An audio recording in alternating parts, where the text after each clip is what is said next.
અંજલિ drawing રૂમમાં સોફાના કુશળ ઠીક કરી રહી હતી ત્યારે તેને કિચનમાં હસી મજાકની અવાજો સંભળાઈ. તેનું મન થયું કે કિચનમાં જાય, પણ તેને ખબર હતી કે તેના રહેવા કે ન રહેવાનું કોઈ ફરક નહીં પડે. રોજની જેમ તે સવારથી ચા અને નાસ્તો અને ભોજન બનાવવા લાગી. દાળ શાક બનાવ્યા પછી જ્યારે રોટલીઓ બનાવવાનો વારો આવતી ત્યારે તેની જેઠાણી લતા આવીને કહેતી, ચાલો અંજલિ, તમે સવારથી કામ કરી રહ્યા છો અને હવે હું રોટલીઓ બનાવી દઉં. અંજલિના ના પાડે તો પણ તેતા જબરજસ્તીથી તેને બહાર મોકલી દેતી. લતા કિચનમાં પ્રવેશતા જ અંજલિનો પતિ વિકાસ પણ ત્યાં પહોંચી જતો.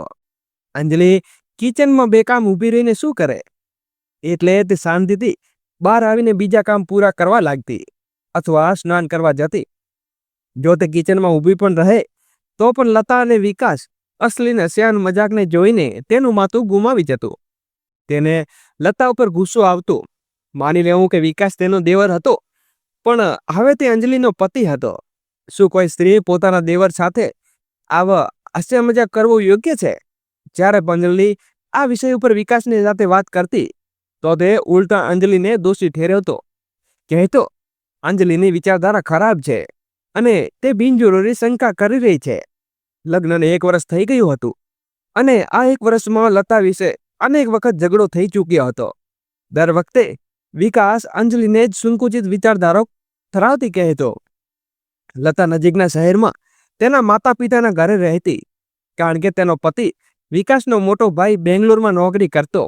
તે ઘણીવાર 2-4 દિવસ માટે અંજલિના ઘરે આવી જતો, પણ આ વખતે દિવસો અંજલિ માટે ખૂબ મુશ્કેલ જતા. જ્યારે પણ અંજલિ પોતાના જીવન અને સંબંધોને સામાન્ય બનાવવાનો પ્રયાસ કરતી ત્યારે લતા ફરી આવી જતી ને બધું ફરી બગડી જતું. એક વાર તો હદ થઈ ગઈ હતી. લતા સ્નાન કરવા ગઈ અને અંજલિ પોતાના રૂમમાં હતી. થોડી વાર પછી જ્યારે અંજલિને કોઈ કામ માટે બહાર નીકળી તો તેણે જોયું તો વિકાસ લતાના રૂમમાંથી બહાર આવી રહ્યો હતો. દોસ્તો, આગળ વિડીયો શરૂ કરું એની પહેલા વિડીયોને લાઈક કરી અને ચેનલને અવશ્ય સબસ્ક્રાઇબ કરી દેજો. શું થયું ભાભી, સ્નાન કરતા કરી ચૂકી? અંજલિએ પૂછ્યું. નહીં, હજુ નહીં, વિકાસે જવાબ આપ્યો. તો પછી શું તેના રૂમમાં શું કરતો હતો? અંજલિએ સીધો પ્રશ્ન કર્યો. તે ટાવલ લેવાનું ભૂલી ગઈ હતી અને તે આપવા ગયો હતો. વિકાસે સમજાવ્યું, જો તેને ટાવલ જોઈતું હતું તો મને કહી શકતી હોત ને, તું કેમ આપવા ગયો? અંજલિએ ગુસ્સો આવી ગયો. અને તું ફરી થઈ ગઈ હતી. હું તો માત્ર ટાવલ આપવા ગયો હતો, તેનાની સાથે નહાવા નહોતો. તારી શંકાનો કોઈ ઉપચાર નથી. વિકાસ ચીડાઈને બોલ્યો. નાના વિચારોવાળી પત્ની ગળે પડી છે. તારી વિચારધારા થોડી આધુનિક બનાવ. વિકાસ ગુસ્સામાં બીજા રૂમમાં ચાલો ગયો અને અંજલિના આંખોમાં આંસુ આવી ગયા. આગળની સવારે વિકાસે જણાવ્યું કે લતા પાછી જઈ રહી છે અને તે તેને બસમાં બેસાડવા જશે. આ સાંભળીને અંજલિને રાહતની શ્વાસ લીધી. 4 દિવસથી વિકાસ લતાના ચક્કરમાં ઓફિસ પણ ગયો ન હતો. હવે તે ઓછામાં ઓછા 10-12 દિવસ શાંતિથી પસાર થશે. હાલાકી અંજલિ જાણતી હતી કે વિકાસ ફોન ઉપર લતા સાથે વાતચીત ચાલુ રાખશે, પણ તેમ છતાં લતા ન જતા થોડીવાર શાંતિ મળી. જેમ જેમ બંને ઘરથી નીકળ્યા, અંજલિએ પોતાના માટે ચા બનાવી અને સોફા ઉપર બેસી ગઈ. જ્યારે પણ લતા ઘરે આવતી, અંજલિનું માથું ભારે રહેતું. તે લાચારપણે આ વાતો અવગણવાનો પ્રયત્ન કરતી, પણ લતા અને વિકાસની નજીકતા તેને પરેશાન કરતી હતી. લતા હંમેશા વિકાસના નજીક જ બેસતી. જો અંજલિ એક સોફા ઉપર બેસતી હોય અને લતા બીજા ઉપર, તો વિકાસ અંજલિની પાસે નહીં પણ લતાની બાજુમાં જ બેસતો. ભોજન સમયે પણ લતા વિકાસની બાજુમાં ખુરશી ઉપર જ બેસતી. રાત્રે પણ અંજલિ થાકીને સૂઈ જતી, પણ વિકાસ લતાની બાજુમાં બેસેલો રહેતો હતો અને ખૂબ મોડે પોતાના રૂમમાં આવતો. ફિલ્મ જોવા જતા પણ વિકાસ હંમેશા લતા સાથે જ બેસતો અને તેના સાથે જ વાતો કરતો. અંજલિએ ઘણીવાર અવગણ્યું અને અનુભવાતું હતું. તે આ વિચારોમાં ખોવાઈ ગઈ હતી ત્યારે તેના કોલની ઘંટડી વાગી.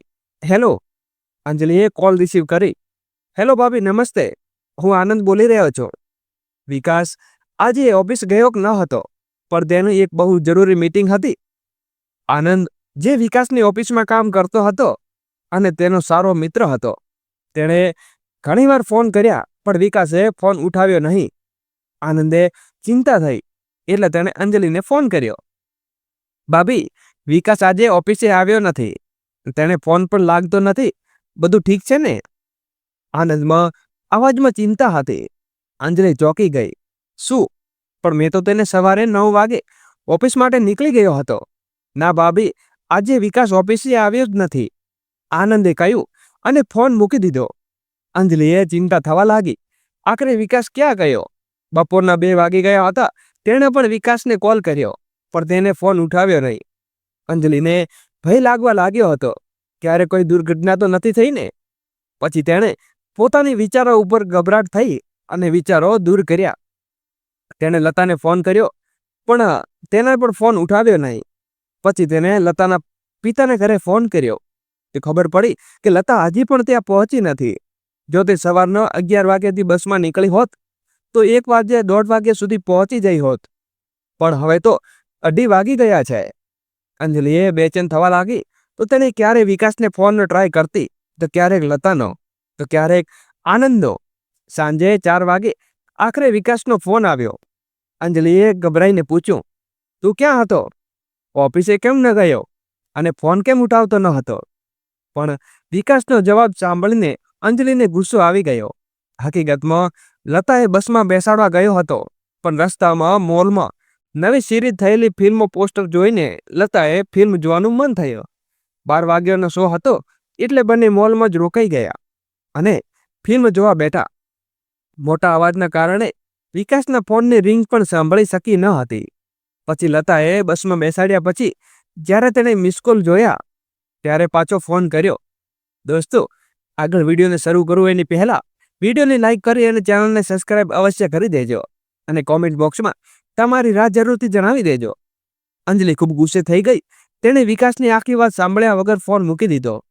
આજે તો દુર્ઘટનાવશ આનંદનો ફોનથી અંજલિને ખબર પડી ગઈ કે વિકાસ ઓફિસે ગયો ન હતો. નહીં તો વિકાસ સાંજે ઘરે આવીને એવો દેખાડો કરો કે સીધો ઓફિસમાંથી આવ્યો છે. અંજલિ વિચારતી રહી, પતા નહીં અગાઉ કેટલા વખત તેને ખોટું કરી ચૂક્યો હશે. સાંજે જ ફિલ્મ જોવા ગયો હતો કે 10 થી 4 વાગ્યા સુધી ક્યાં હતો? એકવાર કોઈનું ખોટું બોલવું પકડાઈ જાય તો પછી તેની દરેક વાતમાં શંકા થવા લાગે છે. વિકાસ પણ સમજી ગયો હતો કે આ વખતે અંજલિને ખૂબ ખરાબ લાગ્યું છે. હવે તે કેટલાય દિવસો સુધી ગુસ્સામાં રહેવાની છે. પછી પોતાની ભૂલ સુધારવા માટે અંજલિ સાથે ખૂબ જ સારું વર્તન કરવા લાગ્યો. તે ઘરે કામમાં મદદ કરતો, સમયસર ઓફિસે જતો અને પછી સમયસર ઘરનું સામાન અને શાકભાજી લાવતો. પણ અંજલિએ કોઈ પ્રતિસાદ આપ્યો નહીં, ન સારો કે ન ખરાબ. હવે અંજલિ એકદમ નિષ્ક્રિય થઈને તટસ્થ બની ગઈ. તે ઘરના બધા કામ સારી રીતે કરતી અને વિકાસ સાથે માત્ર જરૂરી વાતો જ કરતી. હવે બંને એક પ્રકારનું શીત યુદ્ધ ચાલી રહ્યો હતું. વિકાસ માટે આ પરિસ્થિતિ ખૂબ જ તણાવજનક હતી. જો અંજલિ ખુલ્લેઆમ ઝઘડો કરતી તો તે પણ ઉલટો વાદ વિવાદ કરી શકતો અને હંમેશાની જેમ ખોટી ઠેરવી શકતો. પણ હવે અંજલિ ન બોલી રહી હતી કે ન ફરિયાદ કરી રહી હતી. તેણે શાંતિ અને વિકાસ સાથે સૌથી મોટો મંડ બની ગઈ હતી.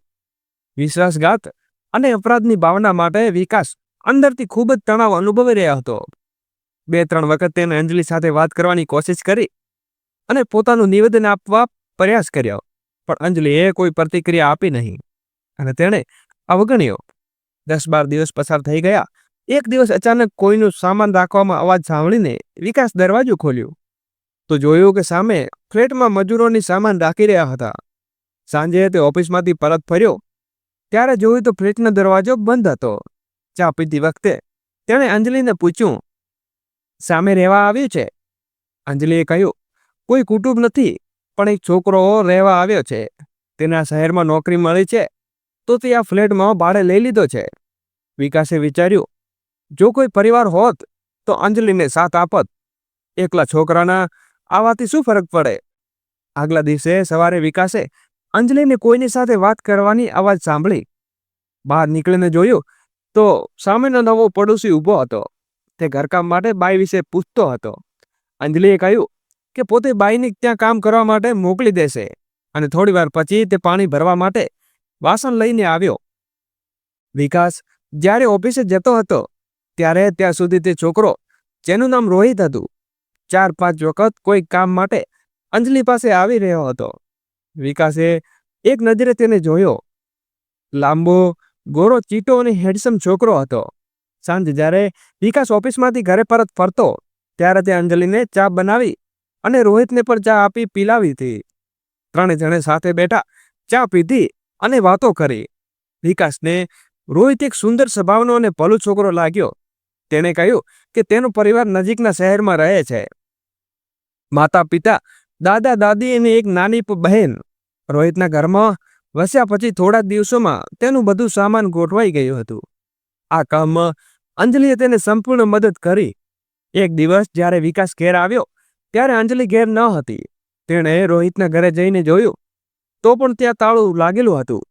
થોડા જ સમય અંજલિ અને રોહિત સાથે આવી ગયા. અંજલિ રોહિત સાથે રસોડાનું જરૂરી સામાન ખરીદવા બજાર ગઈ હતી. પછી તો દરરોજ રોહિત કોઈકની કોઈક કામમાં વ્યસ્ત માટે અંજલિને બજારમાં લઈ જવા લાગ્યો. ક્યારેક બેડ બટર અને દૂધ તો ક્યારેક ચાદર, તકિયા અને હાથનું કાપડ, ક્યારેક કોઈ શણગારની વસ્તુ. દરરોજ ખરીદી ચાલતી રહી હતી. જો કે અંજલિ હંમેશા વિકાસના ઘેર આવવાના સમયે પહેલા સમયસર પાછી આવી જતી હતી. દોસ્તો, વિડીયો ગમે હોય તો વિડીયોને લાઈક કરી અને એકવાર ચેનલને સબસ્ક્રાઈબ અવશ્ય કરી દેજો અને કોમેન્ટ બોક્સમાં અંજલિ વિશે જરૂરી જણાવી દેજો. રાત્રિ ભોજન પણ રોહિત સાથે જ થતો. એક બે વખત વિકાસે આ બધું જોઈને અસહ્ય લાગ્યું. તેણે અંજલિને પૂછ્યું, તો દરરોજ તેના સાથે બજાર કેમ જતી છે? જો આવું જ કરવાનું હતું તો તેની માં આવીને તેનું ઘર ગોઠવી જતી. અંજલિએ જવાબ આપ્યો, તેમની દાદીનું સ્વાસ્થ્ય સારું નથી અને તેની બહેનની પરીક્ષા ચાલી રહી છે, એટલે એવો આવી શકે નહીં. આ દરમિયાન લતા ફરી તેમના ઘેર આવી. લતા આવવાથી વિકાસ ફરીથી તેની આગળ પાછળ ફરવા લાગ્યો. તેને લાગ્યું આ બધું જોઈને અંજલિ પરેશાન થશે, પણ આ વખતે અંજલિ બંનેને સંપૂર્ણપણે અવગણ્યા. લતા આવી ત્યારે કાક તો રોહિત પણ રજાને હતો અને આખો દિવસ અંજલિ સાથે ઘેર જ રહ્યો. જ્યારે લતા રસોડામાં રોટલી બનાવવા ગઈ ત્યારે અંજલિ પણ બહાર નીકળી ગઈ અને રોહિતને બોલાવી લાવી. વિકાસ આખો સમય અંજલિ અને રોહિત પર ધ્યાન આપતો રહ્યો, પણ મન મંજરીએ તેને લતા સાથે રસોડામાં ઊભું રહેવું પડ્યું. બપોરના સમયે લતા હંમેશાની જેમ વિકાસની બાજુમાં ખુરશી ઉપર બેઠી. આ વખતે અંજલિએ પણ આનંદથી રોહિત સાથે બેસવાનું પસંદ કર્યું. વિકાસને ખબર નહીં કેમ પણ ભોજનના મન નહોતું લાગતું. સાંજે બધાને એક સાથે ટીવી જોવાની તૈયારી કરી. લતા વિકાસની બાજુમાં બેસીને હળવા મજાક કરતી રહી. ક્યારેક તેના ખભા ઉપર હાથ મૂકતી તો ક્યારેક પગ પર. બીજી બાજુ અંજલિ એકલી બીજા સોફા ઉપર બેસી હતી. તેટલામાં રોહિત આવી ગયો અને અંજલિની બાજુમાં બેસી ગયો. તેની સાથે વાતચીત શરૂ કરી. તેનો બંને ટીવી ઉપર ચાલી રહેલા પ્રોગ્રામ પર હસતા હતા અને મજાક કરી રહ્યા હતા. આ બધું જોઈને વિકાસ અંદરથી ઉગ્ર લગાવવા લાગ્યો. આખરે તે ચૂપચાપ ઉઠી ગયો અને સૂવા માટે ચાલી ગયો. થોડા સમય પછી લતા પણ ખૂબ ગુનાવી અને પોતાના ઓરડામાં ચાલી ગઈ. અંજલિએ ઈચ્છાપૂર્વક મોટા સુધી જાગવાનું પસંદ કર્યું અને જ્યાં સુધી રોહિત બેઠો હતો ત્યાં સુધી તેની સાથે વાતો કરતી રહી. જ્યારે અંજલિ સૂવા માટે ઓરડામાં ગઈ ત્યારે જોયું તો વિકાસ ચાદર ઓઢીને સૂવાનું નાટક કરી રહ્યો હતો, પણ પલટામાં બદલવા લાગવા જાણે છે. તે હજી જાગતો હતો. અંજલિએ તેની તરફ પીઠ ફેરવી અને શાંતિથી ઊંઘી ગઈ. અંજલિએ કોફી બનાવી અને રોહિત સાથે વાતો કરવા લાગી. વિકાસ થોડી વાર બેઠો રહ્યો, પછી કંટાળીને સૂવા ચાલી ગયો. બીજા દિવસે જ્યારે લતા ચાલી ગઈ ત્યારે વિકાસને હાંકારો લીધો. લતા જ્યારે પણ હતી ત્યારે આખો સમય વિકાસ સાથે ચીપકલી રહેતી, જેના કારણે અંજલિને રોહિત સાથે રહેવાની સંપૂર્ણ આઝાદી મળી જતી હતી. હવે વિકાસે લતાને ફોન કરવાનું પણ બહુ ઓછું કરી દીધું હતું. જો લતા ફોન કરતી તો વિકાસ માત્ર થોડી જ વાતચીત કરીને ફોન રાખી દેતો. લતાને પણ વિકાસના બદલાયેલા વર્તનમાં અહેસાસ થવા લાગ્યો. હવે જ્યારે પણ તેઓ ટીવી જુએ છે ત્યારે વિકાસ અંજલિની જેટલી નજીક થઈ શકે તેટલી નજીક બેસવાનો પ્રયાસ કરતો. દોસ્તો, ક્યારેક તેનો હાથ પકડી રાખતો, જાણે જો પકડી નહીં રાખે તો અંજલિ ક્યાંક ભાગી જાય. અંજલિએ તેની આ હરકતો બહુ જ સમય ગમતી ન હતી. વિકાસ રોહિતને અંજલિને દૂર રાખવા માટે ઘણીવાર સાથે અથવા રજાના દિવસે લંચ, ડિનર અથવા શોપિંગ માટે લઈ જતો અને બહારની યોજના બનાવતો. આથી અંજલિને વધુ ગુસ્સો આવતો, કારણ કે તેને ખબર હતી આ બધું ફક્ત તેને રોહિતથી દૂર રાખવા માટે જ છે. આ રીતે 2-3 મહિના વીતી ગયા, પણ અંજલિ અને રોહિત હંમેશા જેવી જ હસતા અને બોલતા રહ્યા. અંજલિ, આખરે તારો રોહિત સાથે શું ચાલી રહ્યું છે? તને નથી લાગતું કે તું તેની સાથે ખૂબ જ વધુ જોડાઈ રહી છે? અંજલિએ શાંતિથી જવાબ આપ્યો. દોસ્તો, શાંતિથી જવાબ આપ્યો એ સાંભળતા પહેલા વિડીયોને લાઈક કરી અને ચેનલને સબસ્ક્રાઇબ કરવાનું ભૂલશો નહીં. બિલકુલ નહીં. હું તો સામાન્ય વ્યવહાર કરી રહી છું. આટલું હસતું બોલતી ચાલે જ છે ને. થોડી વાતચીત તો ઠીક છે, પણ હું તો આજકાલે તેના સાથે ખૂબ જ ધૂળી રહી છે. વિકાસ બોલ્યો. એવું કંઈ નથી. ક્યારેક ક્યારેક સાથે બેઠો હોય છે. અંજલિ નીતિશ્વરે બોલી. ક્યારેક ક્યારેક. વિકાસ ઉશ્કેરાઈ ગયો અને તે રોજ તેની મોં ઊંચું કરીને અહીં આવી જાય છે અને પછી આખો દિવસ ખાવા પીવા અને ટીવી જોવામાં તારા નજીક બેસે છે. તો શું થયું? સાથે બેસવું કોઈ ખોટું છે? અંજલિએ તીક્ષ્ણ અવાજે કહ્યું. માણસને થોડા ખુલ્લા વિચારોવાળું હોવું જોઈએ ને. વિકાસ એક ક્ષણ માટે ચોંકી ગયો. તેને ખબર ન પડી કે તે શું બોલવું છે. પછી અહંકાર સાથે બોલ્યો. મારા ડાયલોગ મને ન બોલાવીશ. મારી પરિસ્થિતિ અલગ છે. તારી પરિસ્થિતિ શા માટે અલગ છે? અંજલિએ સગળ જવાબે કહ્યું. શું ફક્ત તમે પુરુષો જ છો? તેમણે કંઈ પણ કરી શકો છો અને હું એક સ્ત્રી હોવાથી તને મારામાં શિખામણ મુજબ જીવવું પડશે. વિકાસને લાગ્યું કે તે હારી રહ્યો છે. તેણે ધીમે અવાજે કહ્યું. અંજલિ, હું વચન આપું છું કે હું મારી ફ્લાઇટની આદતો છોડી દઈશ. ફક્ત તું રોહિતથી દૂર રહીશ. જો હું રોહિતથી દૂર થઈ જઈશ તો પણ તું પાછો તારા જૂના સ્વરૂપને આવી જશે. અંજલિએ સખત અવાજમાં કહ્યું. તમે હકીકતમાં બદલાઈ રહ્યા નથી. ફક્ત મારા અને રોહિત વચ્ચેના સંબંધોના ડરથી આવું બધું કહી રહ્યા છો અને બદલાવમાં દેખાવ છો. જેમ જ આપનો આ ડર ખતમ થઈ જશે, તમે પાછા તમારી બિંદાસ હરકોમાં પાછા આવી જશો. તમે માત્ર તમારા ડર અને ઈર્ષાના કારણે મને દબાવમાં મૂકવા માંગો છો. પણ તમે ક્યારે વિચાર્યું છે હું છેલ્લા 1 વર્ષથી બધું સહન કરી શકી રહ્યું છું? વિકાસની આંખોમાં પસ્તાવાના આંસુ હતા. માફ કરી દે અંજલિ. હું સાથે જે ખોટો હતો. તેણે સ્વીકાર્યું. હું મારા સ્વાર્થ અને અસુરક્ષા ભાવનાથી ભરેલો હતો. વિકાસની અવાજમાં સચ્ચાઈ અને તેના પસ્તાવા ભરી આંખોમાં જોઈને એક પળ માટે અંજલિ પસી જઈ ગઈ. પછી તરત જ તેણે પોતાને સંભાળી લીધું. આ બધું નાટક છે, તેણે વિચાર્યું. હવે હું વિકાસ સાથે કોઈ રીતે વિશ્વાસ નહીં કરી શકું. હવે રોહિત ફક્ત તેનો સારો મિત્ર જ નહોતો, પણ તેના દિલનો પણ ખૂબ નજીક હતો. વિકાસની લતા સાથેની નજીકના અંજલિના દિલનો જે ખાલીપો અને એકલતા પેદા કર્યું હતું તે રોહિતે ભર્યું હતું. હવે તેને એક ફરક પડતો ન હતો કે વિકાસ શું કરે છે અને કોને મળવા જાય છે, ક્યાં જાય છે. હવે અંજલિ માત્ર પોતાની ખુશીઓ જીવી રહી હતી. તેણે પણ એક એવો સાથી મળી ગયો હતો જે હંમેશા તેની સાથે રહે. વિકાસે હવે પોતાની ભૂલ સમજી લીધી હતી. તે ક્યારેય કલ્પના પણ ન કરી શકતો કે લતા સાથે તેની ગેરવર્તનના પરિણામો તે પોતાના ઘરમાં જ આટલી મોટી આગ લગાવી દેશે. દોસ્તો, જ્યારે પણ આવા સંબંધો હોય છે ત્યારે પત્નીને બચારીને ક્યાં જવું હોય છે. તેણે લતા સાથે સંપૂર્ણ રીતે સંબંધ તોડી દીધો. લતા પણ સમજી ગઈ હતી કે દેવર હોય છે અને પતિ પતિ. હાવભાવ બતાવીને કોઈને બીજા પુરુષોને હંમેશા માટે કબજે કરી શકાતું નથી. લતાને તો એવું લાગતું હતું કે વિકાસ હંમેશા તેની પાછળ રહેશે. પણ અંજલિના જીવનમાં રોહિત આવવામાં આખું દ્રશ્ય બદલાઈ ગયું. બાળકોની પરીક્ષા પૂરી થતા લતાએ પોતાનું બોરિયા બસ્તર ગોઠવીને પોતાના પતિ પાસે બેંગ્લોર જવાનું નક્કી કરી દીધું. તેણે વિચાર્યું, ક્યાંક દેવર પણ હક જમાવવાની ચોક્કસ પતિ પણ હાથમાંથી ન નીકળી જાય. વિકાસ પણ હવે હકીકત સમજી ગયો હતો. જો પત્ની તરફથી વિશ્વાસ અને પ્રેમ જોઈએ તો પતિને પણ ત્યાગ અને ઈમાનદારી રાખવી પડશે. તાળી એક હાથેથી નહીં વાગે. અંજલિ પણ વિચારશીલ બની ગઈ. હવે વિકાસ અંજલિ અને તેના પરિવારનું સંપૂર્ણ ધ્યાન રાખતો.